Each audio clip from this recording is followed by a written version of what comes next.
Okay, I think we're going to start, and then people will realize that it's time to sit down.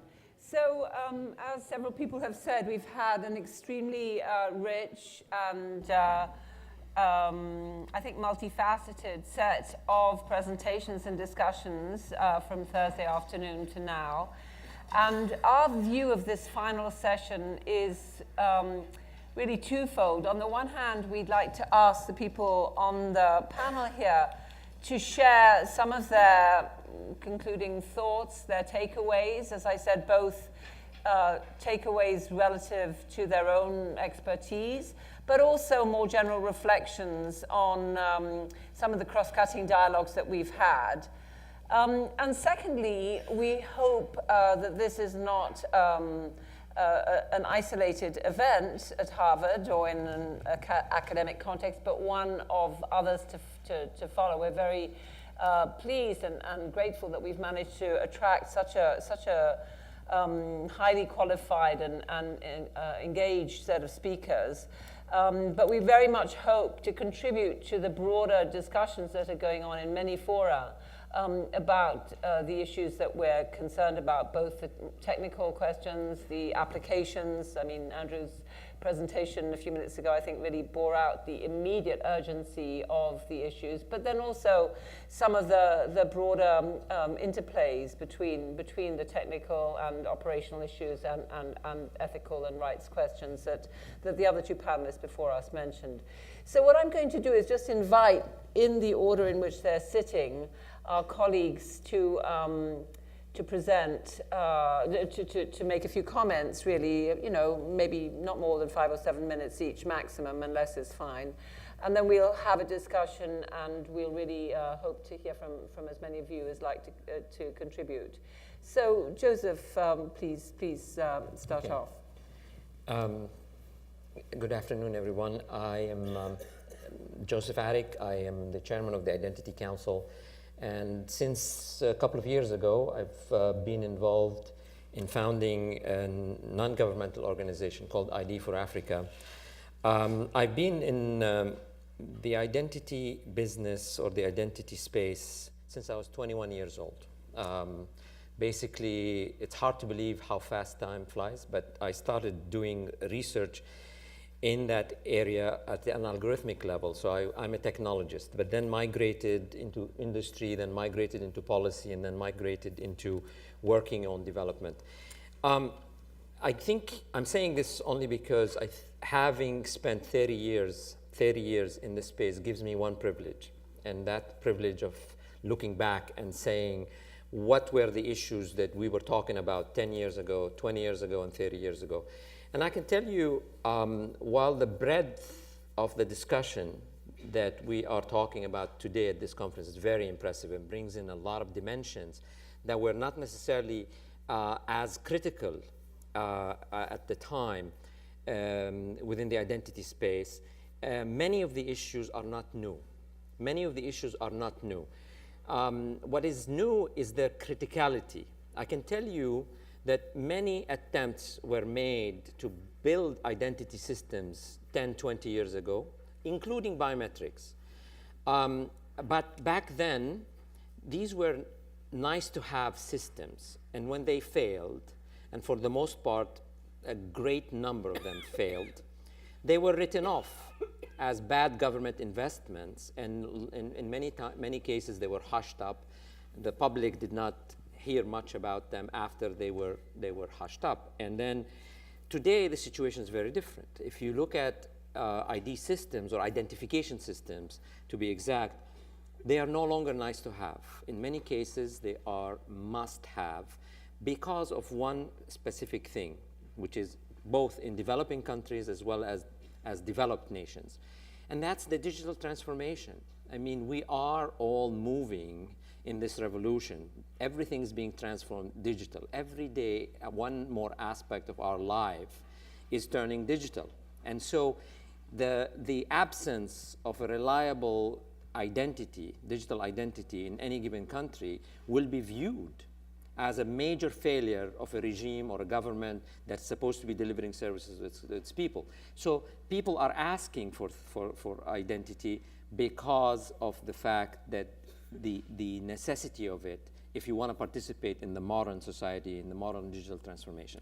So one comment that I'd like to make is that while there has been failures, I think there are lessons to be learned from failure. I think we should not ignore the series of failures that have happened over the past.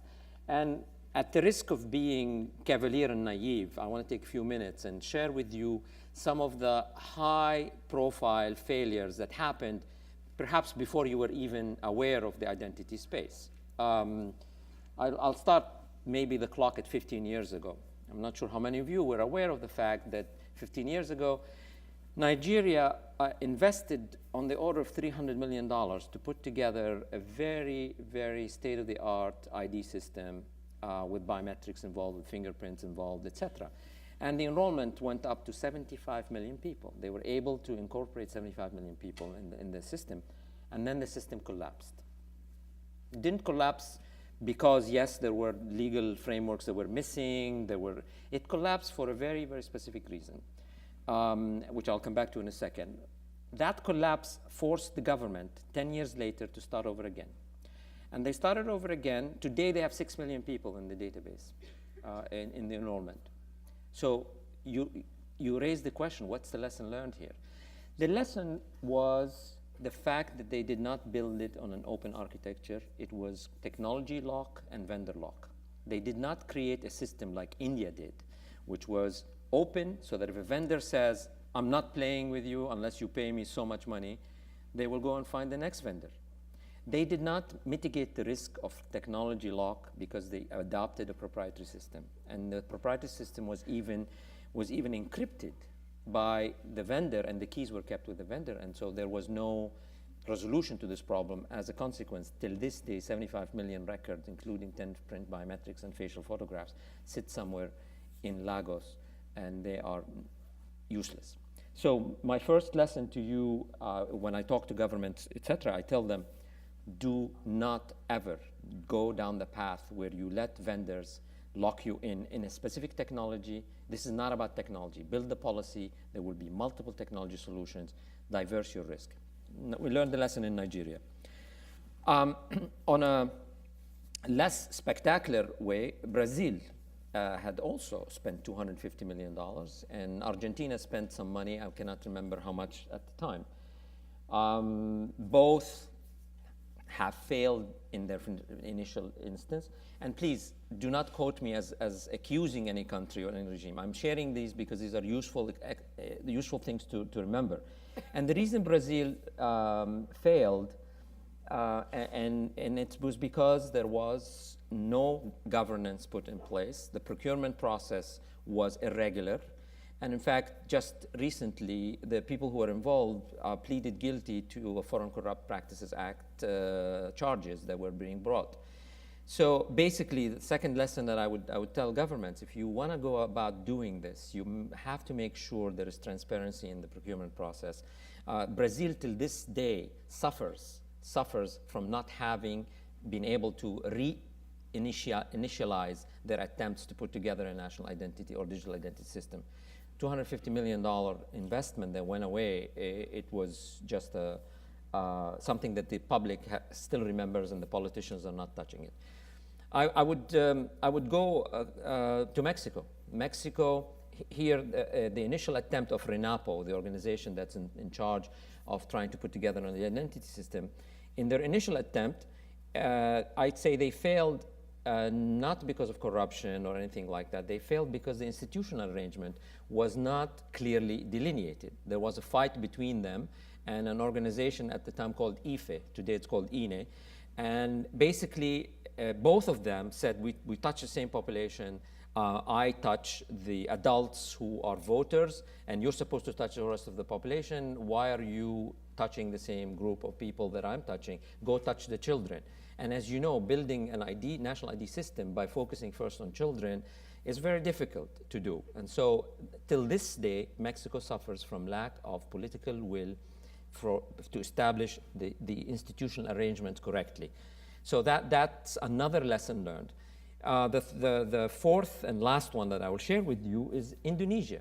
Indonesia in 2010, 2011, that's the most recent, They built a fantastic national identity system. They enrolled 150 million people. It was fingerprints, stem-prints, deduplicated. They did a heroic job. They were doing at the rate of 500,000 to 1 million a day. In a record time, they were able to do 150 million. However, they have failed. And I'll tell you why they have failed. They have failed because the system was politicized. The regime that was pushing for the national identity system made it a political instrument. They said, this is what we are doing. They did not create an institution that was independent from the Ministry of Home Affairs. Ministry of Home Affairs was appointed by the regime, and therefore, when the opposition came to the campaign for the electoral cycle, they basically said, there's no way we can accept an electoral register built on the basis of a national ID register that was done by the regime. That it was not an independent organization, therefore we will not accept it. They pointed out to ghosts that were inserted into the system. Whether those ghosts existed or did not exist, they managed in the minds of the media and the public to cast doubts. So when an ID system becomes politicized, it loses its power. And therefore, when the new president came, Jokowo, when he came to power, they basically froze all investments for 3 years so far, all investments in the current system. There is no maintenance, there's no update, there's nothing. So you've got basically an identity system that's sitting idle after an investment of $800 million done by the previous regime. So, quick lessons. Open standards, do not get technology lock-in. Second, do not have a non-transparent procurement process. Third, make sure you've got an institutional arrangement that is very clear within a legal framework that respects the rights of the people plus the authority of the organization, know what they can, what they cannot do. And then the fourth is make sure you do not make this a political tool. This is not a tool in the hands of politicians. This should be a public good, instrument of public good to serve the public in many ways. And so, I mean, there are lots of other lessons that we've learned, but since I've been limited to 5 minutes, I will stop here. Thank you so much, Joseph. That's extremely helpful. So we can add that to the roster of boxes to tick or not to tick. But thank you, that's really a helpful contribution. Yeah, Mia. Well, thank you very much, Jackie. These have been 2.5 really incredible days for me. This coming together of operations that I represent in academia has been really stimulating and engaging. Joseph mentioned Brazil, he mentioned Argentina, he mentioned Mexico. I've worked in all 3 countries. And I'd like to add to that list of yours, Joseph, in the case of Mexico, when I started rolling out biometric registration of children, they never informed the parents. So the parents were actually the ones who stopped the enrollment. They did not want their children to be photographed, have their iris taken or fingerprints taken. They were stealing something from the children. So it was also a cultural dimension.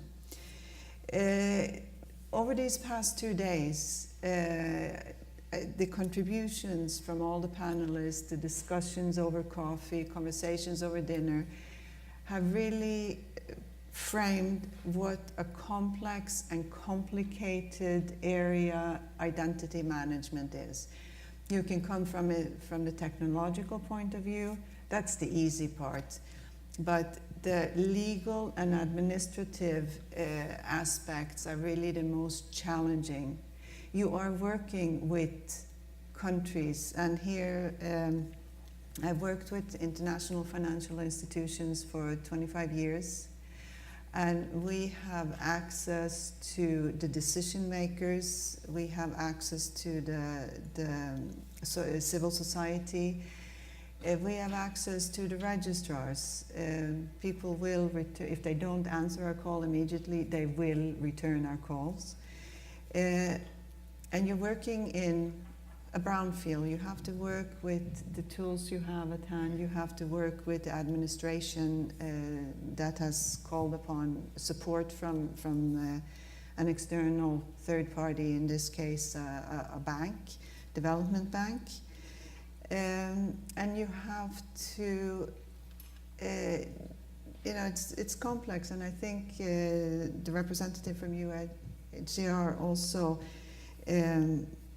touched upon this. In one way, when you deal with identity management systems, you will be damned if you do and damned if you don't.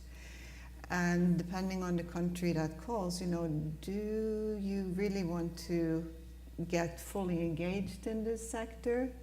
Or do you want to pull back a little bit and try to support indirectly?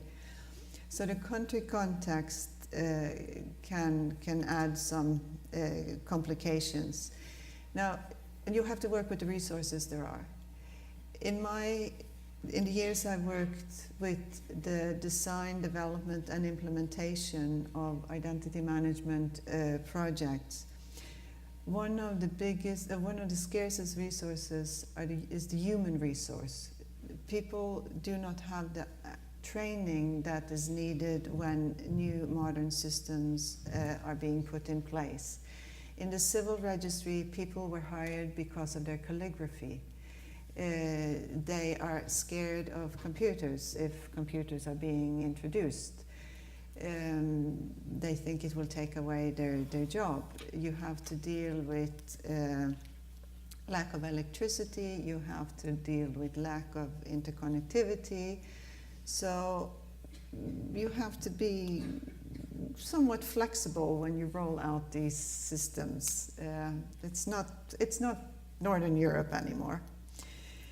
And I think the most important topic that was touched upon here, but even more, the foundation for any country to modernize and move forward is the legal framework. When we started working in Uruguay, which had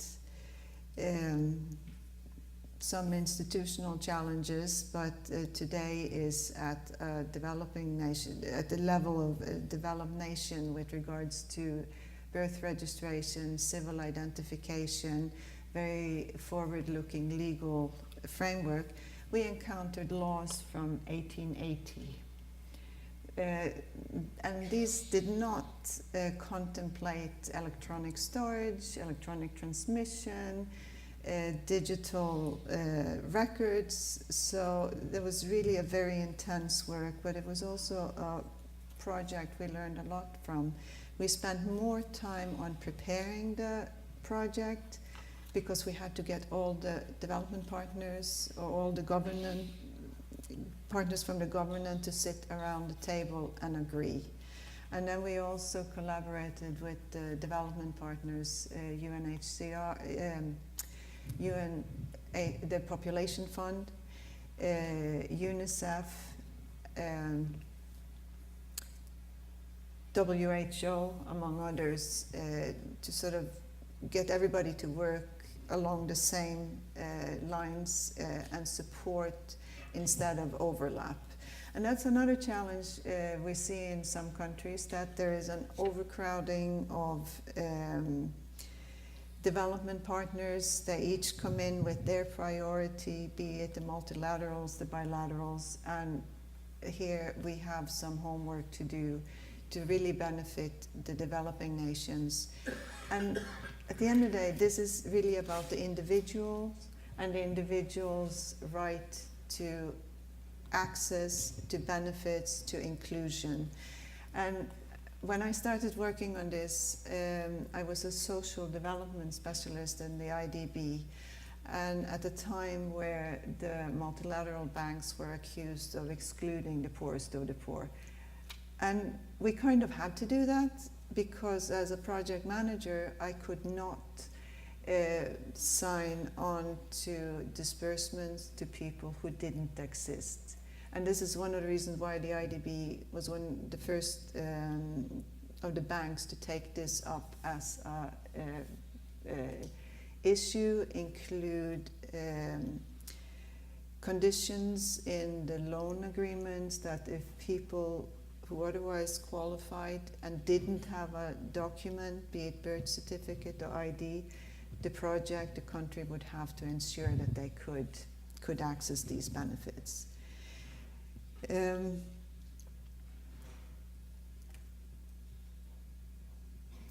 I think we have to be very keenly aware of the fact that, you know, in Washington, we sit in an ivory tower, and we are aware that technology moves really fast.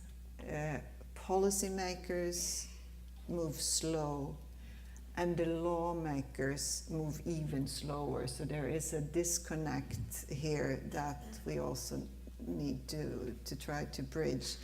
And for me, the days here have really given me inspiration and ideas to take this forward, and also extended my network, and I hope to be able to draw on new resources as well for the work we're doing. Thank you very much, Mia. Thank you so much for those comments. And I think one of your points about the importance of complementarity rather than crowding and competition is actually something I think that we've been sort of touching on from different ways, but nobody's explicitly maybe mentioned it as you have. So thank you. It's very interesting.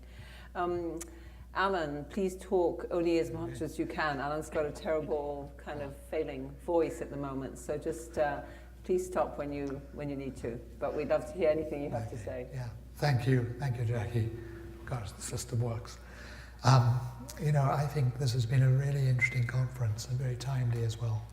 And I'd also like to congratulate you on the very diverse range of experience, issues and concerns that the conference has pulled together. I'm a development economist. I'm at the Center for Global Development.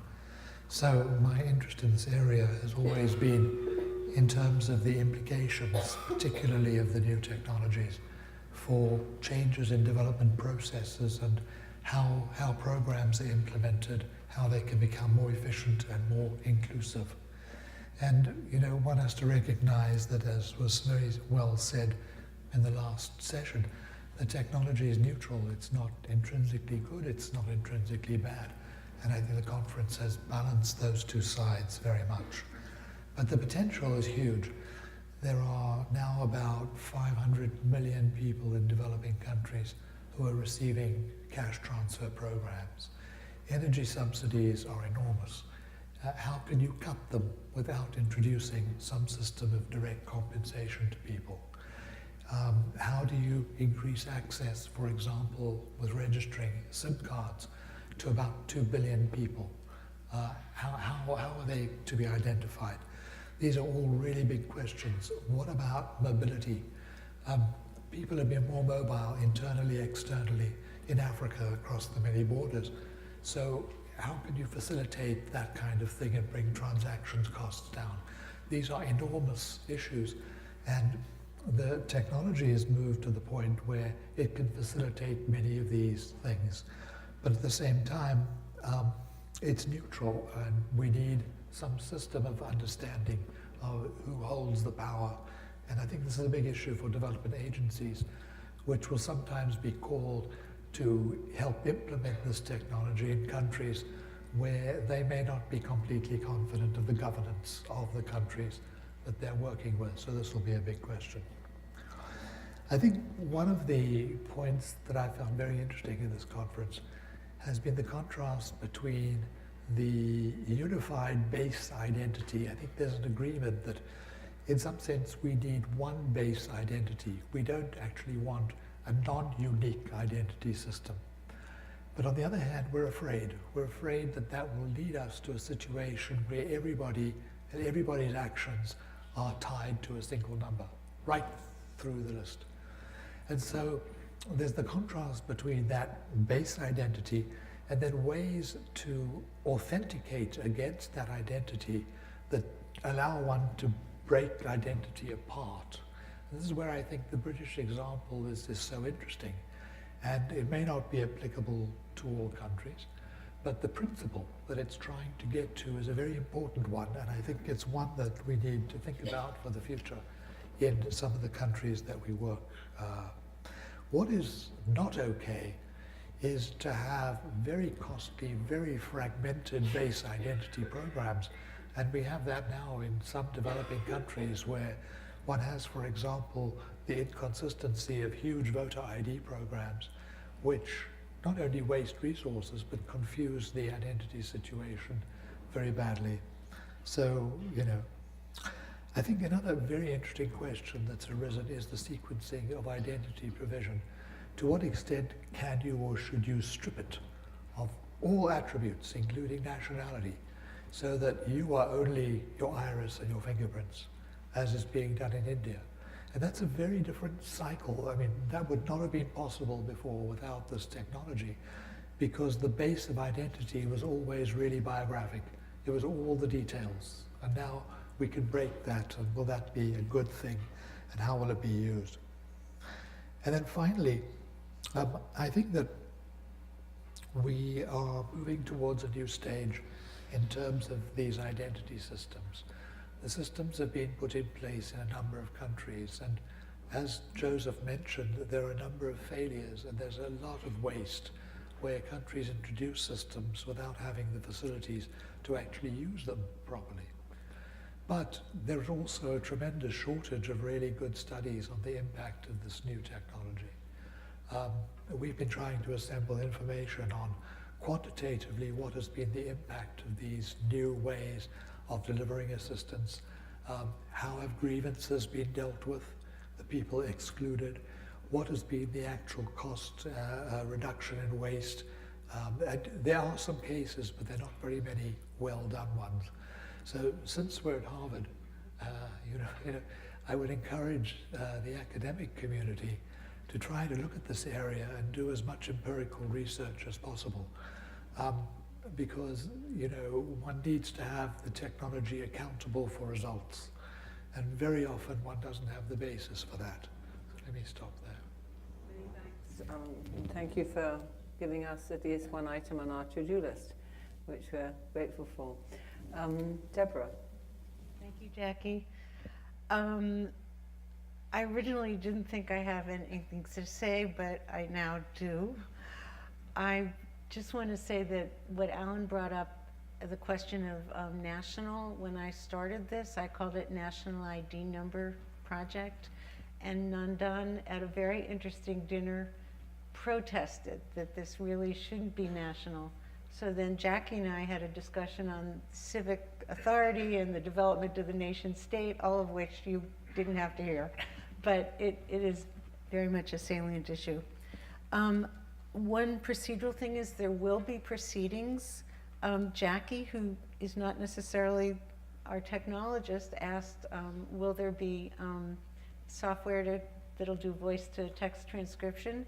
If there is, great. If there isn't, if anyone has suggestions, we're open, because that will speed up the results for those of us who feel it might be more efficient to read the results.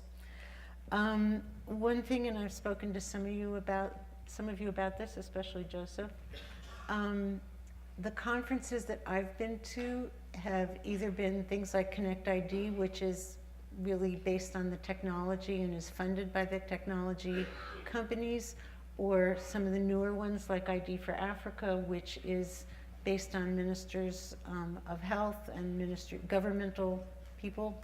And I believe this is for the first time, and Jackie's had a lot to do with this, that this is an academic conference. And for all the reasons that Alan also mentioned, I hope there are more for the future, and that there is actually an academic track in the other conferences for academics, government when they don't have it, and for NGOs. Many of the people in the audience represent NGOs, because all of us together will come up with something better.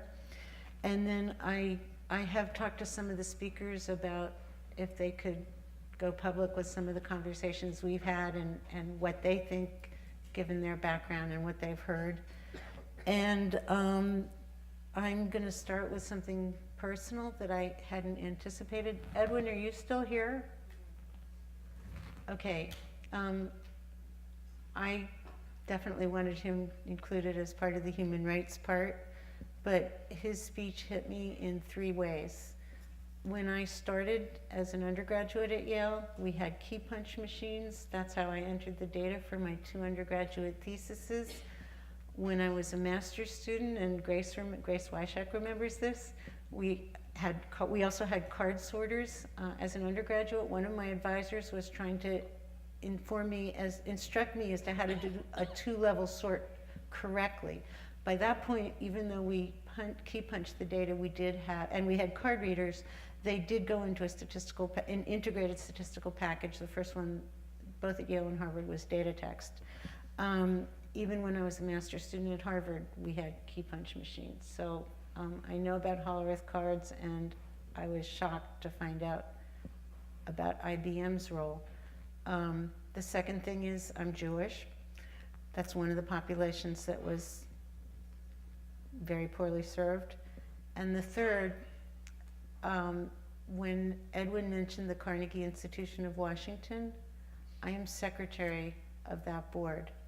And the Carnegie, and in discussions before, Edwin mentioned that Carnegie and others, and the Carnegie Institution, formed the intellectual academic basis. There's also a little discussion of Gini coefficients, which you think of as a disparity index, but to make that look better in different countries, Gini wanted to eliminate all the undesirable populations too, which my brother Jonathan knew and Edwin knew, and I had no idea, not being an economist. I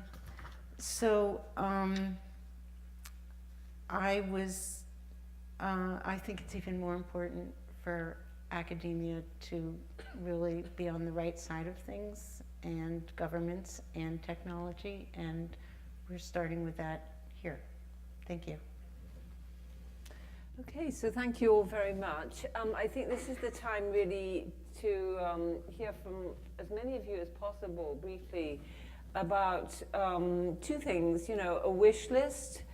What do you think a group like this, such as it is, can really contribute? And Alan already mentioned, the possibility of doing well thought through empirical case studies, or just documenting more, so we have a good sort of database, so to speak, of probably successes and failures, to pick up on Joseph's point.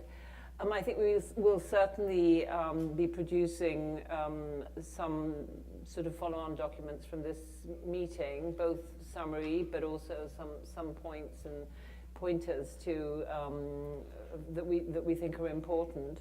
I hope that we will establish some sort of a listserv so that this community, this real community, can become a virtual community. Several of us here were part of another meeting about 6 months ago, which has sort of built a very stimulating list. So it's a way of really carrying on a conversation without the kind of work and infrastructure that an actual convening needs. So those are sort of some things we will definitely be doing. But I think it would be wonderful for people, for as many of you, as I say, as would like to just offer some concluding thoughts and suggestions for next steps. So the floor is open. Yeah, do we have, Joseph? While people are proposing their thoughts, yes. Can I add a little bit of another dimension that's missing? One of the questions that continues to hover in my mind, it's a question about capacity building. I mean, we talk about here ourselves, what are we going to do about continuing this activity? But the fact is, the people in the developing countries who need to be making the decisions, who need to be adopting these type of systems, they need to be empowered in a way before we tell them what to do. They need to be educated, they need to have access. I cannot tell you how difficult it's been to arrange visas for some of these people who are coming out of developing countries, either to Europe or to the United States. And so when we talk about this, are there opportunities to host or train, this is why we established ID for Africa to be an event that moves from one African capital to the other, so that we go to them instead of having to try to get them out of the country. Last year we had 310 people. So the question I have for you, what do we do to help countries acquire the expertise that they need, especially developing countries. And I don't know the answer to that. That's an open question. Yeah. Well, clearly that's a question that we ask ourselves, you know, in many domains a lot of the time, and there are different modalities, but that's certainly a very important issue for this group too. And I suppose it could be multifaceted. You could just have some support for people to actually come and improve their skills. We already do that. We have somebody in the room. We had that for another program on child protection, where we have some support to bring sort of senior people from the field to have the benefit of, you know, thinking and speaking for their countries. But then also, of course, also other ways of having research and action research projects within the countries that you're talking about. So I think we need to certainly think about that. That's very helpful. Mia, did you want to say something before we open up? Yes, and along those lines, both in Africa, Asia, and Latin America, there are groups of civil registrars and civil identification individuals who do meet. So they have established groups. They meet regularly. Today is Saturday, so there is a meeting starting in Gabon today. The African ministers who are dealing with civil registration and vital statistics, they have met every other year now. We're looking at the fourth meeting, probably next year or in 2017. They haven't decided that yet. In Latin America, you have CLASIEV, which meets annually. And in Asia Pacific, they have also established a group that will meet regularly where the ministers participate. The first meeting was last December or January, and where it must have been December, where they declared the decade 2015-2025 to be the decade of civil registration and vital statistics, and get everyone in the picture. This was Ivory Coast meeting you're talking No, I'm talking about the ESCAP meeting in Bangkok. No, Ivory They also reiterated it. Yeah, as well. no, and then you had the Ivory Coast meeting Right. this year. This year.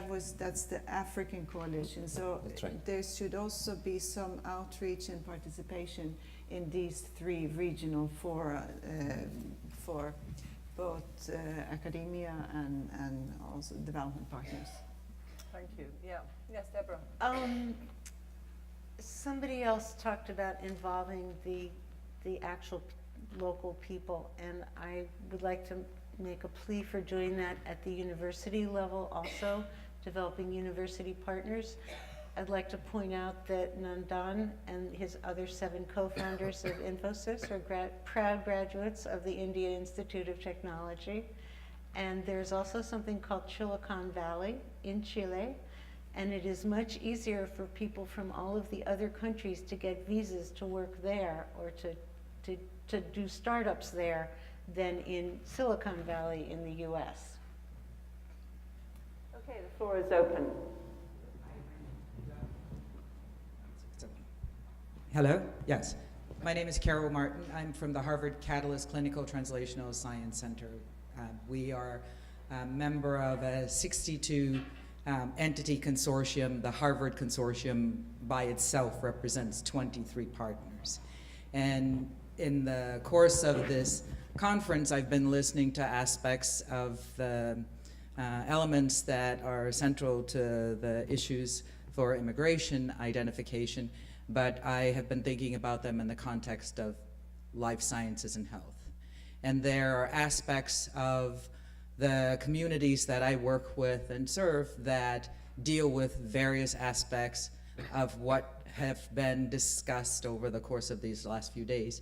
And I would put forward for your consideration to make this information available to these consortium members, because there are some things that they are developing in advance of the things that you are developing and are using in different ways than some of the ways that you're using them. So they're leveraging opportunities for many resources that have been discussed, both here at Harvard alone, but certainly across the nexus of the consortium that could provide both information, resources, and a different cohort of people interested in these topics for a whole variety of options. Thank you, that's very helpful. Yes, thank you. Yeah, Jennifer. Jennifer Leaning, the FXB Center. This has been really a fabulous and informative conference. And Jackie, thank you, and thank you all the panelists and participants. I have two observations, questions. One is I think in terms of further research that needs to be done, both empirical and also kind of theoretical. I work in the mass atrocity early warning community, which has a strong core at the UN, and an increasing number of national governments are involved in this as well, including ones with, and not surprisingly, very problematic recent past. And the background on making lists from that community is very dark, and the lists are not necessarily requiring very high technology. Many of these lists, whether you go from the recent genocides or into the US blacklist, against people who are suspected of being communist, many of these were accelerated by fear and informants. And then the lists were, in fact, created. And that undercurrent of a capacity to be ugly towards the other is nascent in all societies. And it would seem to me important as we begin to discuss these issues and roll them out. And as Magda very eloquently pointed out, but what I'd like to say, it extends, and I'm sure she would agree, far beyond the problems of the Roma, is that we think about how the notion of making a list could be initiated in countries that have really sharp energy and chasms around different kinds of difference. We've mentioned it here, but I think it would be very interesting to follow up with that in more deep exploration. So it's a question, but also comment. And then the other concern that I have talked about with Mia, and she's far more expert than I, but coming from a public health background, that the ways in which the ways in which, Pache, Deborah, the ways in which an identity number can kind of distract people's attention from the necessary tasks of developing civil registration, vital registries, and please God, some census data on a regular basis, to me is a possible political risk, and perhaps it's got an economic impact as well. And I would like us to think about this more and see if there possibly could be a win-win strategy rather than one that I think might have these essential elements of understanding our society dragged behind with the technology buzz of the ID number. Thank you. Thank you very much, Jennifer. Yeah, I don't know if any of the panelists want to react to that, to Jennifer's points, or should we just move on? Let's get some more questions. Okay, yes, good. Yes. Comment rather than a question or suggestion. Right. I just want to suggest, I'm Azhar Tayyibji. I'm a social, I'm an urban planner with a background in social anthropology. I'm a Fulbright Fellow at the Graduate School of Design. I think my comment is this, that I think there's such overwhelming moral force behind the argument for identifying people at such global scale. That I'm wondering, I'm heartened by this, but I'm also saddened at the prospect of the death of anthropology as a discipline as we know it today. Anthropology that sort of accounts for peoples, that argues for the rights of social groups to remain off the grid. In the Amazonas, in Papua New Guinea, amongst tribal groups in India, and particularly social groups who hold claim to traditional knowledge systems, beliefs about their own health, about medicinal systems that they don't necessarily want to share with the world.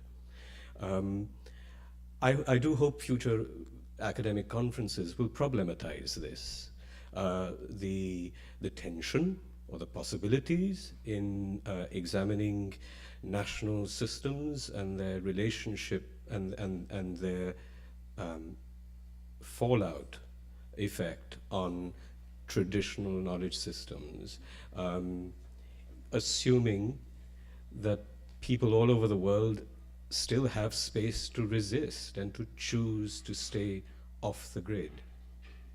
Thanks. Thank you. Yeah, Ajay. Yeah. I'm Ajay Bhushan Pandey. I'm Director General of Unique Identification Authority of India, that Aadhaar project of India. First of all, I'm very thankful to Jackie and the organizers of this conference for organizing this conference for the last 2 days, 2.5 days. We had a excellent discussions, very insightful discussions on several of the issues. And in fact, whenever we were discussing many of the things, I always recounted the kind of experience and kind of problems and the challenges that we had to face during the last 5 years. I have been associated with this project since the beginning of this project, and therefore I have seen the generation of first Aadhaar number to now 935 million. So I can always relate to that experience. This conference, I'm particularly very glad that the kind of discussion that we had, and in fact I would agree with the speakers on the panel here, that this conference was kind of a little different from many other conferences, because they were usually be maybe technology driven, or maybe certain types of people. But here the academia and as well as the practitioners like me and us came together to discuss many, not only the technology issues, not only the empowerment issues, but also the ethical, and then the legal, and then the data protections, and the range of issues. So from that point of view, it was very, very useful. But then now on, by seeing by going through this deliberations that we had during the last 2.5 days, what emerges is that maybe this conference, whatever we have discussed, the things that can be taken forward is that maybe, because I would narrate my own experience. When we were designing the system and when we were implementing it, every time we were confronted with various other choices. For example, somebody said that why should you have a random number, right? Why shouldn't you have certain intelligence, because that is better, right? Then we had to tell them that no, the random number is better. So every time it was like this. Similarly, why can't you have a smart card? And then we said that no, a smart card has these problems. Similarly, what Joseph mentioned, that lots of vendors and then the technologists approached us saying that why are you using this technology? Why don't you use this proprietary technology so that you'll be protected? Otherwise, the virus of the world will attack you and will finish you, right? So every time, every day we were kind of fighting kind of a lone battle against everyone, saying that no, look, these are the choices that we have made, and we are going to stick with it. But at times the pressure used to be quite huge, and even today we are facing that kind of a pressure. When we are carrying, when we are going ahead with the project, that lots of suggestions keep coming from the various quarters. Maybe the people either they don't understand, or they have a different viewpoint, or they have some other purpose.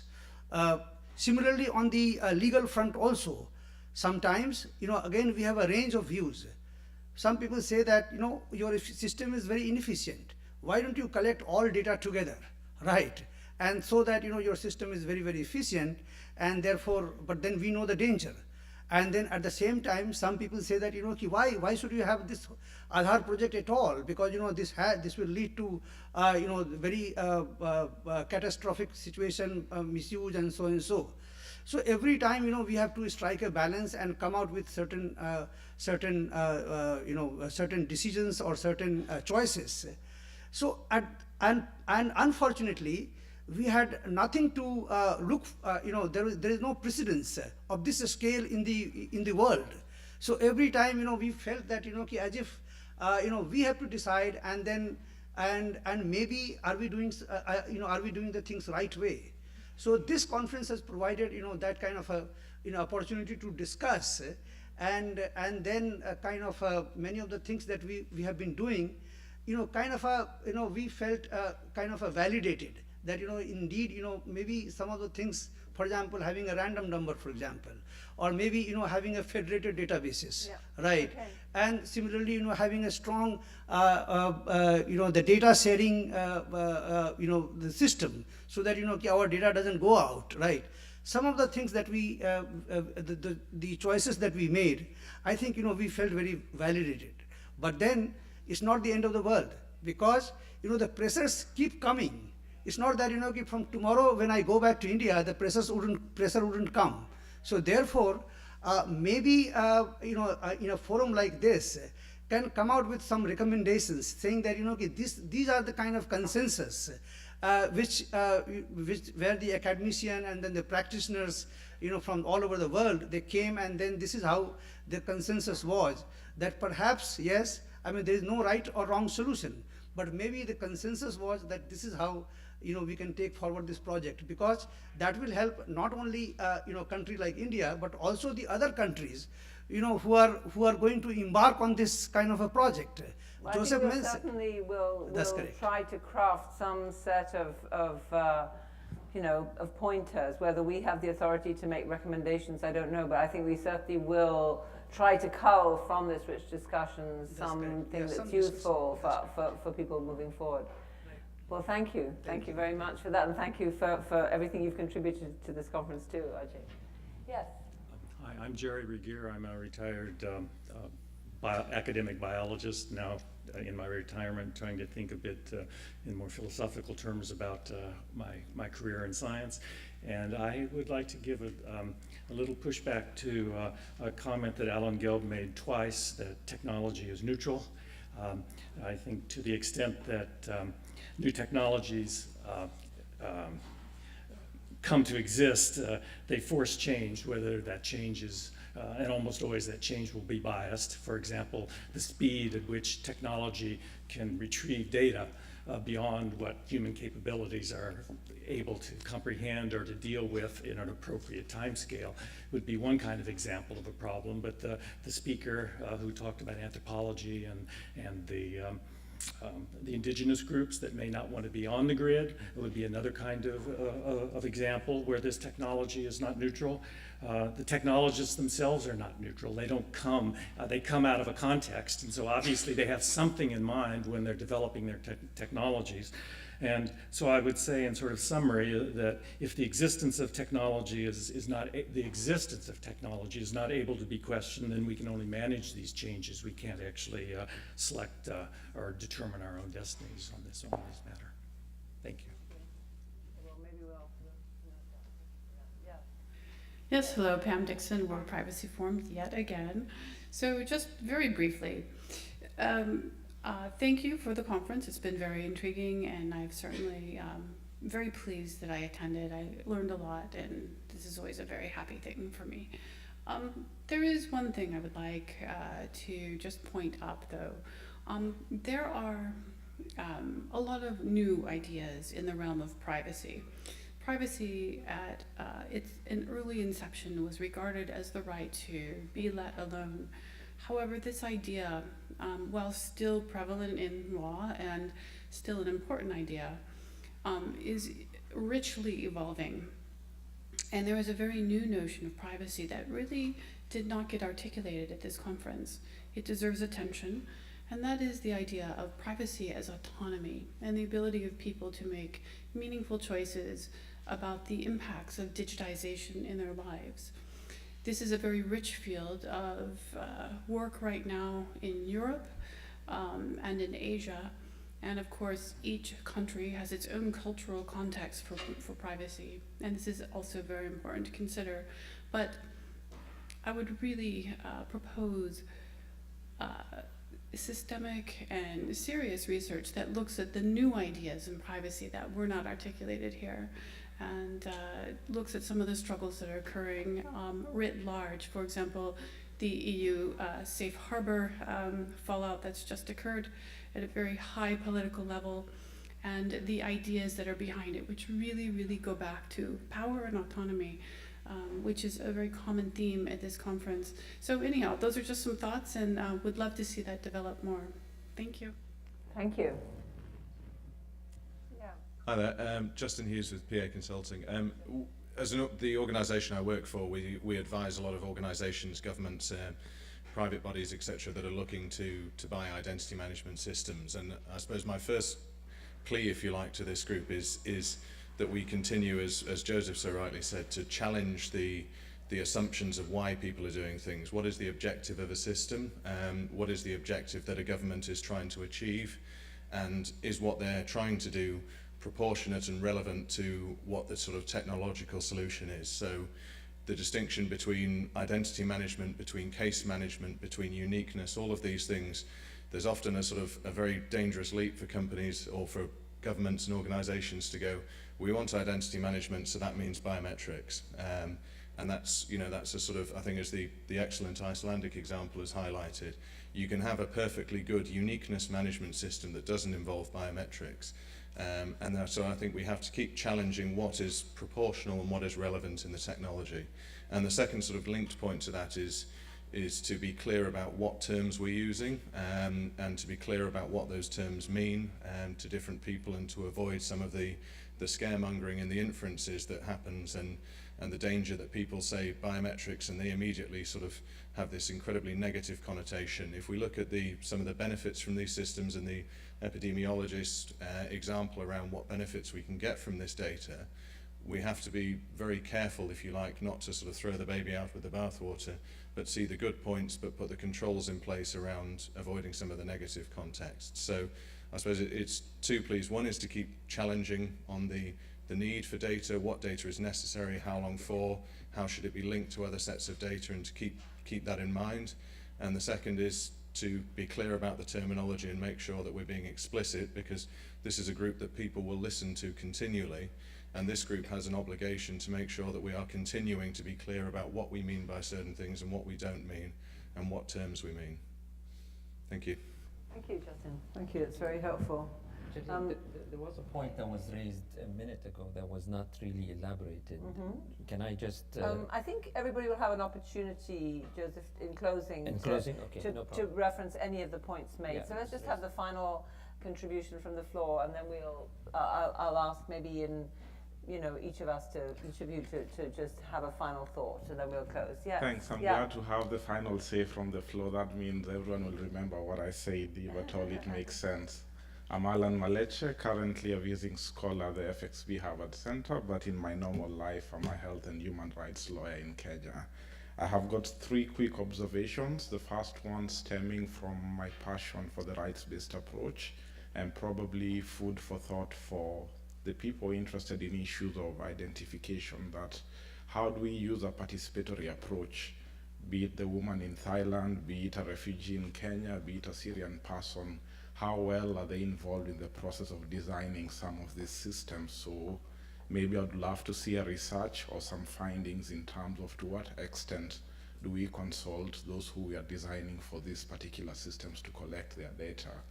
The second issue that is key in the sector that I work in is the need to balance the use of biometrics when you're dealing with stigmatized populations, stigmatized diseases, and when you have to balance between the right to health, the right to privacy, and the benefit of the community. That has been one of the challenges in my country in Kenya, where the president wants a database of all people living with HIV in the pretense that they should be able to access treatment.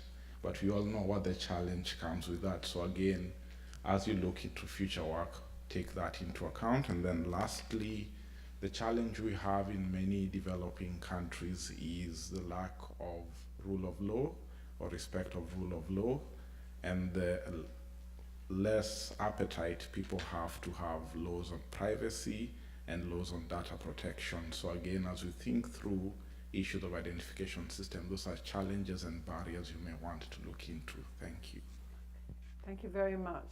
That's those are really important summary points, I think. So why don't we start in the inverse order, maybe, and start with you, Deborah, if that's okay, and then work our way across the panel. Mia, did you want to say something? Oh, sorry, I didn't see you. Okay, final. Sorry about that. Layla Magari, I work with the National Democratic Institute. I'm on the Gender, Women, and Democracy team. It's been a great 3 days here. It's been a thoughtful, diverse agenda. As Alan mentioned, national ID systems, they touch on a wide range of issues, sectors, and stakeholders. And there are many different considerations to be taken into account. I imagine organizing and planning this conference was no easy task, so thank you very much. The issue of gender has been brought up a few times over the past 3 days. For example, with birth registration and who's able to obtain birth certificates, identification and expanded access to services. Registering refugees, I asked Andrew Hopkins after their presentation, and UNHCR will often identify women as the head of a household because women are oftentimes more reliable and will pick up rations. So it's clear that gender, it's an important dimension when we are talking about national identification systems and the implications IDs have on social, economic, and political issues. So my hope is that going forward, we can adopt a gender lens when approaching national ID systems, and that it can be better integrated into our thinking, into our agenda. That's it. Thank you. Thank you so much. Thank you for that. And thank you for your comments, actually, throughout our meeting. Okay, so this is an opportunity for everybody to just really in short succession, not a long speech, but just to sort of respond to anything that strikes you, and one final thought, please. So Deborah, can we start with you? Thank you, but I've already done that, so I'll cede my time to anyone who needs it most. Okay, Alan, do you want to respond maybe to the question about neutrality and technology? Yeah, just 2 points. One on the question of neutrality of technology. I take the point raised by the person who spoke. I'm not saying that technology doesn't have impact. It has differential impacts on different people. But I think we have to recognize that where we are now as a society, the standard of living that we enjoy, many other things are actually byproducts of technology advance.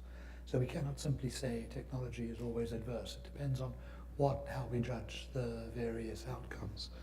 I think this question about what happens with people who want to be off the grid and the loss of anonymity, that is a serious issue. But it's not just ID systems that do this. People get pushed out of forest reserves with uncontrolled expansion of ranching in situations that have zero to do with technology. It's just the way that societies evolve. And I come from South Africa, and large parts of South Africa was originally inhabited by the San people, and these were squeezed out over the years by not particularly technologically advanced societies, just ones a little bit above them. So I think we have to be careful. One other comment on this issue of the rule of law. I think this is a really important question. If you look empirically at the distribution of data privacy laws, at least this is according to the work by Greenleaf, there's a very strong correlation between having a data privacy law and being a democracy. And that holds irrespective of even if you adjust for income level. So one of the difficulties I think we are going to find is that we can have a legal framework on the surface, but very often we will not have the institutions necessary, or perhaps with a commitment to implement that legal framework. And there are some countries which have data privacy laws, but one would doubt very much the political underpinnings and the willingness to implement them. I see that as a big issue going forward. Thank you. Thank you for the opportunity to comment on some of your questions, comments. First of all, somebody raised the issue of be clear about the use of terms and terminology. As somebody who has worked all my professional life in cultures and countries with a language different from my mother tongue, clarity of expression is really important. So one of the things that we did at the Inter-American Development Bank, we developed a dictionary of terms pertaining to civil registration and identification in Spanish. This year it came out in English, and the African Development Bank is taking it and reworking it into French for the Francophone countries in Africa. Just to be clear about what we're talking about when we're talking about identity, identification. There's a whole range of terms, and there was a group of people who worked on this: engineers, sociologists, gender experts, lawyers, fingerprint experts, present and former registrars. The issue of uncontacted populations has been, I had to deal with that both in Brazil and in Peru. And we actually, or when I was at the IDB, we declined to finance an ID card project for a specific country, simply because they wanted to give a different colored ID card to indigenous people, supposedly to include, but we all know that if you have a yellow card and the rest of the population has a green card, well, the restaurant is probably going to be full, or there are no more spaces in that class, so we actually declined. Unless there is informed consultation having taken place, we can't do it. And then Leila's point about gender. Having a legal identity is a human right. So we don't, we should have a gender specific, not necessarily only for girls or towards girls or females, but also we've come across countries where there's you have to do military service, they don't register boys. And so we try to have sort of a broad, how can I put it, sort of gender neutral, work with everybody. Some research that has come out of Latin America is that there is a tendency to register, or towards registering both girls and boys on equal footing. But it's something that's really important in a lot of countries, and a lot of work still needs to be done there. There may be other points, but I am not seeing them right now. So Samira, sorry, I didn't quite understand. Can you just clarify, what is your point about countries where you said on the one hand everybody has a legal right to an identity or to be registered, and on the other hand there are countries where, because of conscription, less boys are being registered. So what is, so are you saying you leave it to, of course, to the community, people decide if they don't want to register, they should have the opportunity, but there should not be any obligation? Well, again, you have to look at in what context is this? This could be a country in conflict. So do you, as an outsider, should you be pushing for something where the civil society is pushing back? I mean, this is a very difficult position to be in sometimes. Peru has been brought up as an example several times. The Civil Identification Registry agency was created as part of the Truth and Reconciliation agreements that took place after the internal conflict ended, the conflict with Shining Path. and we financed the project to reconstruct identity. And the majority of whose identity had been destroyed were of boys, because they did not want the shining path to find any records of these young boys in order not to forcefully enlist them into shining path. The project, we did it as a pilot, and in the poorest region in the Andes, most of the project area was more than 4,000 meters above sea level, whatever that is in feet, 12,000 feet, something like that. And the goal, we hope to be able to register about 10,000 individuals. And this had also to do with what kind of outreach was done in these communities. And given the trust that the people on the ground were able to create, more than 100,000 people came forward to have their identity reconstructed, if you like.